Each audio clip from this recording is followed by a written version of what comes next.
একটি প্রতিবেশী রাষ্ট্রের করদ রাজ্য হিসেবে বাংলাদেশকে তারা বিক্রি করে দেওয়ার চক্রান্ত করেছিল, ষড়যন্ত্র করেছে।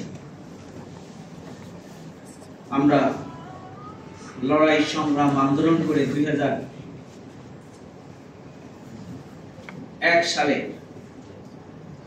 অক্টোবর মাসে নির্বাচনের মধ্যে, ওই সময় আমরা সর্বদলীয় ছাত্র ঐক্য গঠন করেছিলাম। ওই সময়ে 4 দলীয় জোট গঠিত হয়েছিল। আওয়ামী অপশক্তির হাত থেকে দেশকে সুরক্ষার জন্য আন্দোলন সংগ্রামের মধ্য দিয়ে 2001 সালের অক্টোবর মাসের নির্বাচনে 4 দলীয় জোট ক্ষমতায় এসেছিলেন।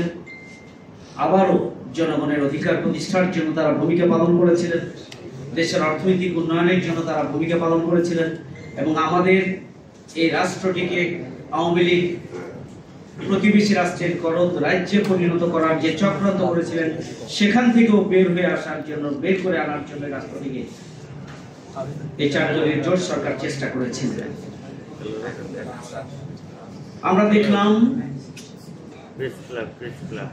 2006 সালের 28 অক্টোবর আওয়ামী লীগ ফ্যাসিস্ট অপশক্তি 4 দলীয় জোটের ক্ষমতার পরিবর্তনের দিন জামাত ইসলামী উত্তর গেটে এক সমাবেশ ডেকেছিলেন।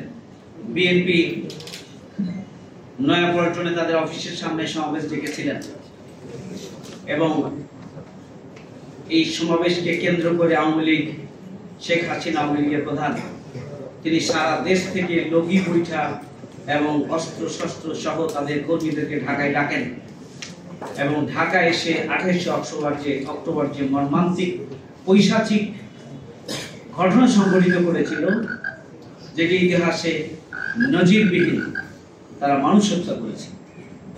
28 অক্টোবরের হত্যাকাণ্ডের মধ্য দিয়ে পেশি শক্তিকে কাজে লাগিয়ে তারা আগামী তত্ত্বাবধায়ক সরকারকে তারা প্রভাবিত করার জন্য এই অস্ত্রের ব্যবহার সেদিন তারা করেছিলেন। ঢাকায় 8 জন শহীদ হয়েছিলেন, সারা দেশে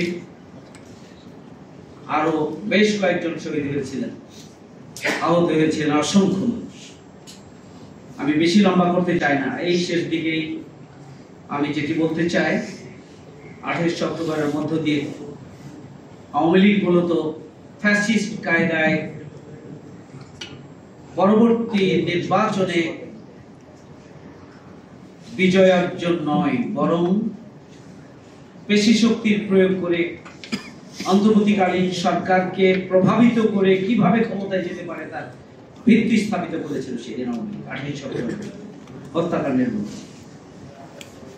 28 অক্টোবরের হত্যাকাণ্ডের পরে আমরা দেখেছি মঈনুদ্দিন ফখরুদ্দিনের সরকার এটিকে নিয়ে সমবেদনা জ্ঞাপন করলেও মূলত 28 অক্টোবরের বিচার হোক তারাও চায়নি। আওয়ামী লীগ মঈনুদ্দিন ফখরুদ্দিনের সমস্ত কার্যক্রমকে অনুমোদন দিবেন এবং তাদের বিরুদ্ধে অবস্থান নেবেন না, এই ধরনের একটি চুক্তি করেই মূলত পরবর্তী নির্বাচনে তারা ক্ষমতায় এসেছিলেন, তাদেরকে ক্ষমতায় বসানো হয়েছিল। খুবই দুর্ভাগ্যজনক বিষয় যে আওয়ামী লীগ ক্ষমতায় এসেছে, পিছন দরজা দিয়ে ক্ষমতায় আসার জন্য তাদেরকে ব্যবস্থা করে দেওয়া হয়েছে। মঈনুদ্দিন ফখরুদ্দিনের সরকার সেই সময় এই আয়োজন করেছিল, এবং এরপর থেকে নিয়ে পরে আরো 3টি নির্বাচনেই তারা পিছন দরজা দিয়ে ক্ষমতায় বসে।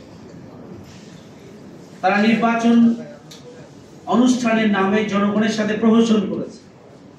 তারা ইসলামপন্থীদের হত্যা করেছে শাপলা চত্বরের মাধ্যমে, হত্যাকাণ্ডের মধ্য দিয়ে, গণহত্যার মধ্য দিয়ে। তারা জামাত ইসলামীর মতো একটি শক্তিশালী দলকে নিঃশেষ করার চক্রান্ত করেছে। জামাত ইসলামীর শীর্ষ নেতৃবৃন্দকে তথাকথিত ট্রাইব্যুনাল গঠন করে মানবতা বিরোধী অপরাধের বিচারের নামে জামাত ইসলামীর শীর্ষ 11 জন নেতৃবৃন্দকে হত্যা করেছে। তারা জামাত ইসলামীকে নিশ্চিহ্ন করতে চেয়েছিল।